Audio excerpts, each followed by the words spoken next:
But we're going to get started by that. Hands down, the number one myth that I commonly see in here is I want to adopt VCF, but I don't want to do vSAN. I can't do VCF without vSAN. vSAN is required, right? It's required for the management domain. Like we're not letting me use my existing storage. Those are all the examples I hear a dozen times a week, and I bring it up every single time because I constantly hear it.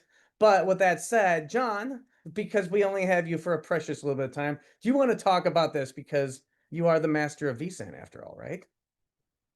So, you should vSAN while you vSAN, as one vSANs, as I like to say. But there are other storage choices here. So we do have VMFS over specifically for spinning up your management domain. I see a lot of people who have existing Fibre Channel investments. They're really in love with that stuff. That is definitely still an opportunity now for Greenfield.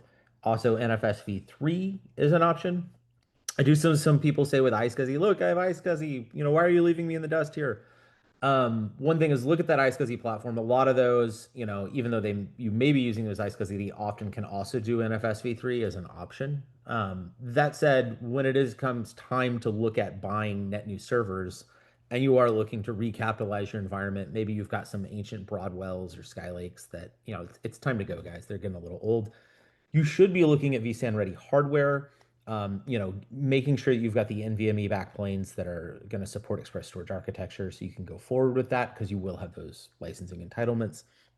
As well as even if you're not doing vSAN, you should be looking at that vSAN-ready hardware so you can support memory tiering and some of the other capabilities that need fundamentally the same configuration. They need the same hardware that we have with the ready nodes. There is choice there. We allow choice, but we obviously have strong opinions. The vSAN does have some unique capabilities, and we talk about that quite a lot in terms of we can automate the bring up of that. We can handle that all the way to bare metal, and we also can handle patching end to end. So, VCF is a great lifecycle solution. It can uplift your entire environment to a new version. With vSAN, it upgrades the same version. It does all that for you.